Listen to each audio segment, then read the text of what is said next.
And although the culture is less confrontational, there is less tolerance for nonsense. In the UK, people feel exhausted. Hopes and dreams absolutely kicked out of it. Cities are spotless, and there's always people out cleaning the streets. The UK is turning into a second-rate country, while America is sitting happy and claiming that they're all right, Jack. Yeah.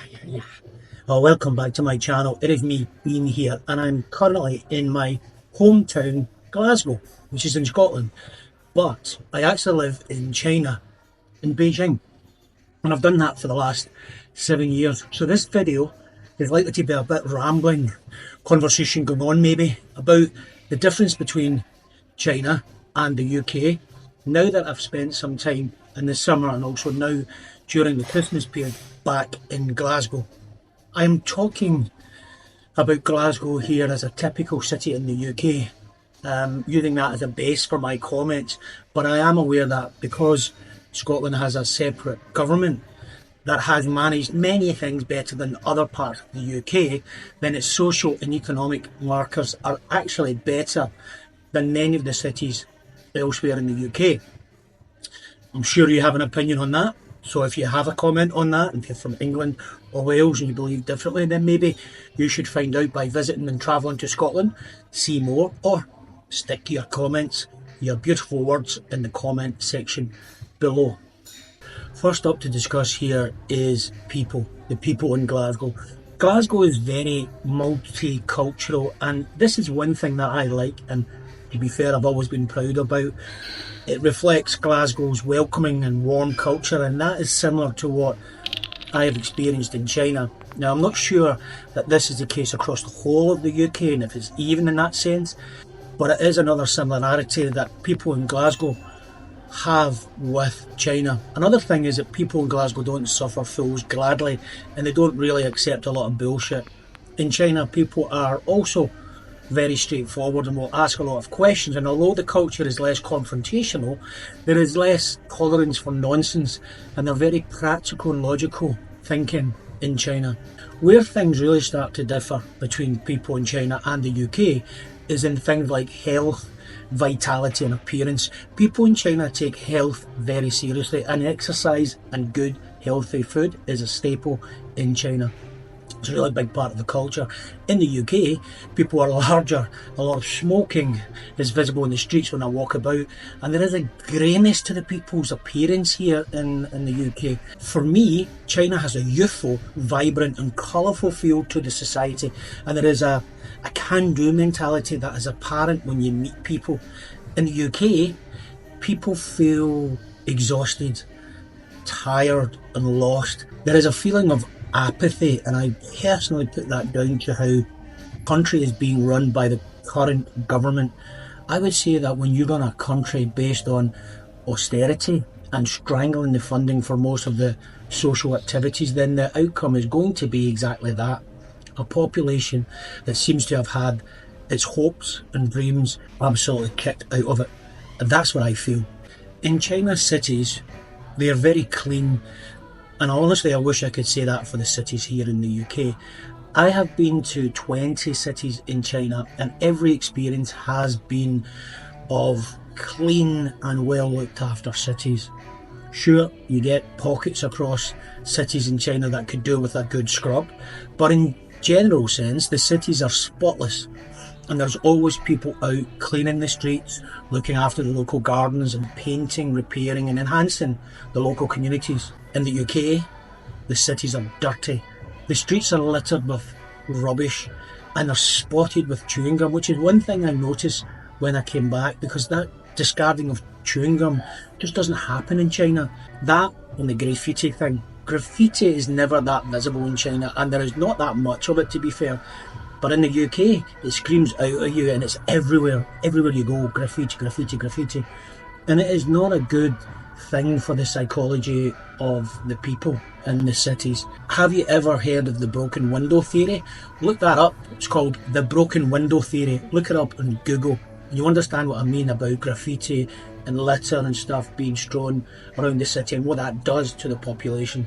One thing I do like is the street art, and when it's done well, I think that enhances the mood of the people, and I would like to see more of that compared, obviously, to the graffiti. Incidentally, I would like to see more street art in China, but then it's a different culture again. One thing in the UK I would like to see change is the amount of homeless people on the streets. And I know this is a complicated subject, but I just don't see why this issue cannot be resolved by the governments. I just don't get it. I see very few homeless people in China. Often when I say that, people always comment that homeless people in China, they're hidden away. And I have to tell you this, they must do a damn good job of that, because I've been, as I said, 20 cities, and I often walk and travel right through the whole city, been all over Beijing, and I don't see any major homeless problem in China, so they must be good at hiding away the homeless. That's all I can say. The biggest thing I've noticed is a sheer lack of investment in the cities. Streets filled with potholes, damaged slabbing, unreadable signs. Even when I'm driving, you can be hitting terribly deep, horrible potholes, and half the road markings disappear because they're not being maintained, they're not being repainted. I honestly don't know why the people of the UK are not screaming out at the top of their voice and asking, where is all the money gone? Apart from Londoners. London always seems to get well invested in. I do wonder why. Both the UK and China have very rich, diverse cultures and very, very different histories. I think that history shapes the nature of a country, and it gives the very heart, the core, to the people and the culture. The UK and China, like most countries, are super proud of what they stand for. But to me, China feels very peaceful, progressive and united, while the UK is, to me, again, it feels hate-filled, faltering and splintering. Bear in mind it's headed up by a outdated culture of kings and queens. I see thriving communities in China, people out in parks, socialising, dancing, eating, playing and enjoying life together. In the UK, I see a culture that is on edge, an undercurrent of anger and frustration that is milked by the powers that be, and that is aimed at keeping everyone at odds with their neighbour. I see communities dying in the UK. I was reading the other day that we are seeing a return to the Victorian age in the UK. The Victorian age. I mean, this is sad. And what is also sad for me is that people seem to be accepting that without a fight. I just don't get it. Oh, and one other thing, don't get me started on how safe China is compared to the UK, because that is one of the single biggest differences in the current cultures at this moment. In China, there's a respect for each other, whereas here, it's a singular mindset. It's all about what can I get for myself, and possibly at the destruction or harm of others. That I just don't get. Okay, the cost of living. I have seen prices for everyday things rise in Beijing. I've seen stores and businesses closing, and it is clear that the economy is slowing. Interestingly, the main reason for this is the aggressive foreign policy from the West, and in particular the USA, and Biden's approach to, and I quote, running the world. What I see is everyone else is getting stiffed. That's including Europe, Middle East, beyond, while America is sitting happy and claiming that they're all right, Jack. A great example of that is Germany. They have been well and truly duped by America. You can see that in their economy currently and what they've given up because of their blind loyalty to America. Anyway, I digress. Prices in Beijing have risen, but my goodness me, here in the UK, they have shot through the roof. I was out shopping for some groceries the other day, and it was an eye-watering experience. And as for eating out, wow, no wonder people are choosing junk food and staying in. I paid £15 for a cooked breakfast the other morning because there was nowhere else that was serving a full Scottish breakfast. £15 for a cooked breakfast. What on earth? I could eat an amazing breakfast in China for a fraction of that. Living a half-decent life in the UK is expensive. That probably explains much of what I'm experiencing as a tale of two cities, or a tale of two countries. So let's talk technology. I seen some hire bikes in Glasgow the other day, and also some e-bikes or electric bikes, and that was cool. I'm also using my phone to pay for things, not using much cash. And by the way, the cash notes in the UK are now made of that plastic, and they're very slippy and they're just not that good to handle. I'm sure people will lose money because of that. Anyway, it's good to see the UK catching up with technology, but I have to say the UK are miles behind what I am seeing in China and across Asia. I heard someone else say this the other day, and when I heard it, I understood right away what they meant. They said technology and how it will advance people, make a difference in everyday life now and in the future, will happen in Asia, and it'll be led by China. The West is too busy fighting wars to care much for their people. That's all I would say in the matter, because you have to see the advancements and the change in technology to believe it. And most people in the West don't want to see it, or they're told a different story about the advances made in China. All I can say is open your eyes and your minds, the people of the UK. Have a look around. You're being left behind. The UK is turning into a second-rate country when you look at the technology. Okay, this brings me to my last point before I wrap this up, because I've been going on a bit too long, jabba yabba yabba. I'm talking now about the ruling elite and the governance, the government basically.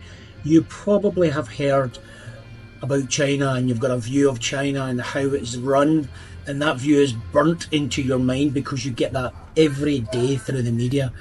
I had someone say to me that they love China but hate the government, and I asked them what they knew about China and how it was governed, and they clearly knew nothing about China and the government there. They just had this view that they had picked up from the media, which is often the case. I will tell you what I feel from my experience over the last 7, almost 8 years in China. I see a government that is managing a population of 1.4 billion people, and the core tenet of that is how they can help their people prosper and improve the general living standards on the whole. There is many facts and figures on the internet, if you go back and look it up, that will help me back up that statement. And you can see it throughout the country, from the infrastructure projects, housing projects, and the spread of the wealth, what is known as common prosperity. Essentially, China is a country with a strong socialist characteristic. I would urge you to dig deeper into that, and the easiest way is to check out the many YouTube bloggers that are wandering around China highlighting this fact and asking themselves questions about why it's not like this back in their home countries. What is back in my home country, the UK, the government, the Westminster ruling elite are a group of self-serving leaders that have been shown to be corrupt in their approach and very much focused on hollowing out the country and handing much of what is fantastic about the UK over to the invested interests. I will tell you this, if you lose the National Health Service in the UK, you will regret it. You will put the loss of that alongside some of the worst social benefits in Europe, a terrible pension, and that other big elephant in the room that screwed up the whole of the UK. And I'm talking about Brexit here. What a disaster for the many that was, but then it was good for the few. To finish up, China and the UK, well, Scotland, are exactly what made me as a person, and I'm proud to be part of both of them. But China is on the ascendancy while the UK is sinking, and it doesn't have to be that way. We could learn so much from China if we choose to work together like adults. We could learn that there is another way to live, work and govern a country. We could learn to live in peace as China has done for the last 40 years. Anyway, this is me, Ian, here in Glasgow, getting ready to head back to China. Wishing you all the best for Christmas and the New Year. And as always, saying what I always say, look after yourself, look after your family, look after your community, take care. Catch you in the next video. This is me. Peace out. Catch you soon.